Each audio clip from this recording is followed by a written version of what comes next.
महाविकास आघाडीचं जागा वाटप झालेलं आहे, त्यांचं सूत्र देखील ठरलेलं आहे, पण महायुतीचं कधी होणार, महायुतीचं जागा वाटप कधी होणार आणि त्यांच्यामध्ये सर्व काही ठीक सुरू आहे का किंवा जागा वाटपामध्ये काही रस्सीखेच सुरू आहे का, याविषयी बोलण्यासाठी आपल्यासोबत शिवसेना शिंदे गटाचे प्रवक्ते संजय शिरसाट आहेत. आपण थेट त्यांच्याकडे जाऊया आणि जाणून घेऊया की सर, महाविकास आघाडीचं तर झालेलं आहे, आता महायुतीचं कधी जागा वाटप होणार? महाविकास आघाडीचं काय झालं तुम्ही पाहताय, जागा वाटप झाल्यात, आता एकमेकाच्या लाथाळ्या सुरू आहेत. तो त्याला बदनाम करतोय, तो त्याला बदनाम करतोय. आणि मला वाटतं काँग्रेसने तर भरपूर जागा विकलेल्या आहेत असा काही काँग्रेसच्याच कार्यकर्त्याचा आरोप आहे. आणि राहिला महायुतीचा प्रश्न, तर महायुतीमध्ये 4-5 जागेवर जे काही वाद होते असं तुम्ही जर म्हणत असाल ही जागा कुणाला, ती जागा कुणाला, तर यावर मुख्यमंत्री आणि दोन्ही उपमुख्यमंत्र्यांनी सविस्तर अशी चर्चा केलेली आहे. मला वाटतं आता तो चर्चेचा विषय संपलेला आहे. उद्या कदाचित याच्यावर तुम्हारा त्या उम्मीदवारों नाव। अमृत नोनी आर्थो प्लस, ये एक प्रूवन फॉर्मूला। इसमें मौजूद नोनी फल के गुण और आयुर्वेदिक जड़ी बूटियां शरीर को जरूरी पोषक तत्व देने के साथ साथ हड्डियों और जोड़ों के घिसने, उनमें होने वाले सूजन और दर्द को रोकने में मदद करता है। दर्द मुक्त जीवन के लिए अमृत नोनी आर्थो प्लस ची घोषणा सुद्धा झालेली दिसेल. तरी किती शिवसेना शिंदे गटाला किती जागा मिळतील, काय तुमचं? त्याच्याबद्दल मी ठामपणे सांगणार नाही, परंतु 16+ आम्ही राहू एवढं मात्र निश्चित आहे. तुम्ही म्हणताय की जागा वाटप जवळपास झालेलं आहे, उद्या घोषणा होईल, पण नाशिकची जागा आहे ती छगन भुजबळांच्या नावाची देखील चर्चा आहे. त्याचबरोबर रत्नागिरी सिंधुदुर्ग या ठिकाणी देखील किरण सामंत जे आहे ते मुख्यमंत्र्यांच्या भेटीगाठींची चर्चा सुरू आहे. नेमकं अडलंय कुठे? नाही, चर्चा होत असतात. जोपर्यंत उमेदवारी डिक्लेअर नाही तोपर्यंत चर्चा होत असतात. नाशिकची जागा ही आम्ही पहिल्या दिवसापासून सांगतोय, आजही सांगतोय की ती शिवसेनेची आहे आणि ती शिवसेनेला मिळाली पाहिजे. 2 वेळा स्टँडिंग खासदार आहे, तुम्ही त्याला डावलणार कसं? काय त्याच्यामध्ये कमी आहे? म्हणून ती जागा तुम्हाला सोडता येणार नाही. ती जागा शिवसेनेची राहावी यासाठी तिथलच्या स्थानिक कार्यकर्त्यांनी, सर्व पदाधिकाऱ्यांनी शिंदे साहेबांकडे आग्रह केलेला आहे. आमचाही तोच आग्रह असेल की आपली ही जागा सोडता कामा नये. रत्नागिरी सिंधुदुर्ग असेल तर त्याबद्दलही मी तेच बोललेलो आहे की ती जागा शिवसेनेची आहे. आता ह्या सगळ्या जागांचा तिढा कसा सोडवायचा हे काम हे दोन्ही उपमुख्यमंत्री आणि मुख्यमंत्री करतायत. म्हणून त्याच्यात जास्त भाष्य करणार नाही, परंतु निश्चितच मला विश्वास आहे या नाशिकची वगैरे जी जागा आहे ती तर आम्हाला मिळेलच.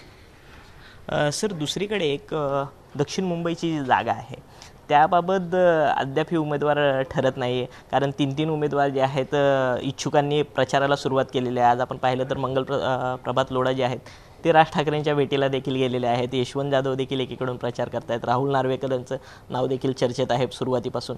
नेमकं कसं पाहता येतं? उमेदवार आहे, प्रत्येकाला अपेक्षा असते, आणि दक्षिण मुंबईची जागा जी आहे ती त्यांना खात्रीपूर्वक निवडून येणारी जागा आहे.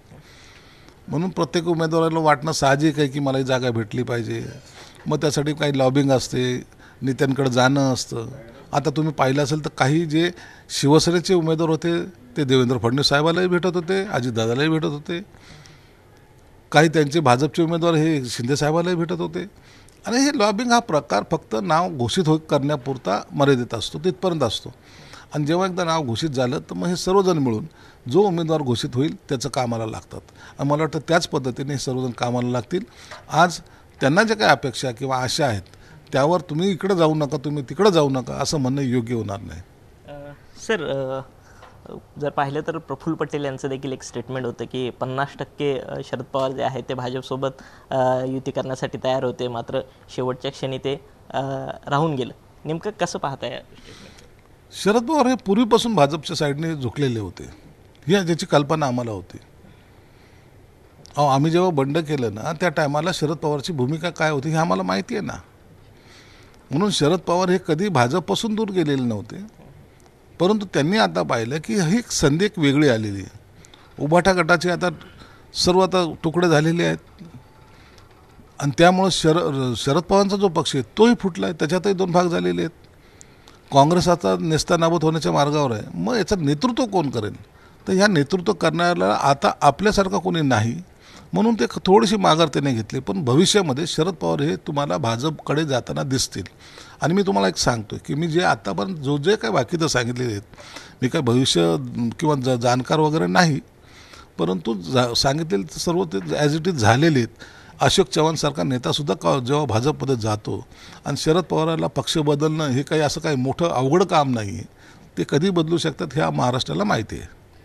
सर आणखीन एक काही वेळापूर्वीच एक संजय राऊत यांनी स्टेटमेंट दिलेलं आहे की पंतप्रधान नरेंद्र मोदी यांची तुलना त्यांनी पुतीन यांच्याशी केली आहे. ते देशात पुतीन पॅटर्न लागू करू शकतात अशा स्वरूपाचं देखील ते म्हणतायत. एकंदर कसं पाहता, कारण निवडणुकीच्या तोंडावरती अशा स्वरूपाचे स्टेटमेंट्स देतात. नाही, हा संजय राऊत आहे ना, खरंच बिनडोक माणूस आहे. लोकांमध्ये इतकी चीड त्यांच्याबद्दल आहे. लोकांचं जाऊ द्या, पक्षातल्या लोकांबद्दल लोकसुद्धा त्यांच्याबद्दल काय बोलतात कॉमेंट्स एकदा तुम्ही ऑफ द रेकॉर्ड त्यांना विचारा. मोदी साहेबाची तुलना इतर देशाच्या पंतप्रधानाबरोबर करतो, कधी हुकुमशाहीबरोबर करतो, कधी कुणाबरोबर करतो. अरे देशाचा पंतप्रधान आहे, त्याच्याबद्दल अभिमान असला पाहिजे. निवडणूक काय ही भाग वेगळा आहे, परंतु आपल्या देशाच्या पंतप्रधानाला हिणवणं किंवा त्याच्यावर टीका करणं हे योग्य नाही आहे, कुणालाच नाही. इंदिरा गांधी इतक्या कडक पंतप्रधान होत्या, सगळा देश त्यांना मानत होता. आणि जेव्हा देशावर संकट आलं त्या टायमाला इंदिरा गांधीच्या पाठीशी अख्खा देश उभा राहिला होता. तुम्ही आज मोदींनी जगामध्ये नाव कमवलं आपल्या देशाचं, नरेंद्र मोदी म्हणून नाही, भारताचा नेता म्हणून जेव्हा नाव कमवलं त्या टायमाला त्यांच्यावर आरोप प्रत्यारोप करणं किंवा त्यांची इतराबरोबर तुलना करणं ही सर्वसामान्य जनता कधीही मान्य करणार नाही, माफ करणार नाही. आणि म्हणून हे लोकसभेला या तुमच्या अशा बावळटपणाच्या वक्तव्यामुळं लोक तुम्हाला तुमची जागा जर निश्चित दाखवतील. सर काही वर्ध्यामध्ये आता काही वेळापूर्वीच एक पत्रकार परिषद झाली, त्याच्यामध्ये पूजा तडस यांनी काही आरोप जे आहेत ते रामदास तडस आणि कुटुंबियांवरती केलेले आहेत. सुषमा अंधारे देखील त्यांच्यासोबत त्या ठिकाणी पाहायला मिळत होत्या. काय नेमकं ह्या निवडणुकीच्या तोंडावरती अशा स्वरूपाची जी वक्तव्य असतील किंवा जी काही भांडणं जी आहेत घरगुती ती समोर येत आहेत, गंभीर आरोप देखील केलेले आहेत, अगदी DNA चाचणीपासून रॉडने मारण्यापर्यंतचे असे इतके गंभीर आरोप केलेले आहेत. हे बघा, उबाटा गटाकडं काम राहिलं नाही. आणि जे ते काय विद्वान ज्यांनी त्यांना प्रेस कॉन्फरन्समध्ये आणलं आहे ना, त्यांना आणखीन महाराष्ट्राचं राजकारणाची दिशा माहीत नाही. सुसंस्कृत असलेला महाराष्ट्र, पुरोगामी विचाराचा महाराष्ट्र अशा गोष्टीला थारा देत नाही. त्या महिलेवर अन्याय झाला, अत्याचार झाला, नाही झाला असा प्रेसमध्ये आणून दाखवण्याची ही वेळ ती नाही आहे. मग आपल्याबद्दलसुद्धा मग काही जे काही ऑब्जेक्शन्स आहेत ते जर इतरांनी आम्ही जर प्रेससमोर आणून दाखवले तर तुमची काय हालत होईल. म्हणून अशा गोष्टी आणू नयेत. राजकारणा ठिकाणी राजकारण करावं, कुटुंब हे कुटुंबाच्या ठिकाणी असावं. धन्यवाद झी 24 तासची बातचीत केल्याबद्दल. कॅमेरा पर्सन सिद्धेश्वरसह विशाल सवने, झी 24 तास मुंबई.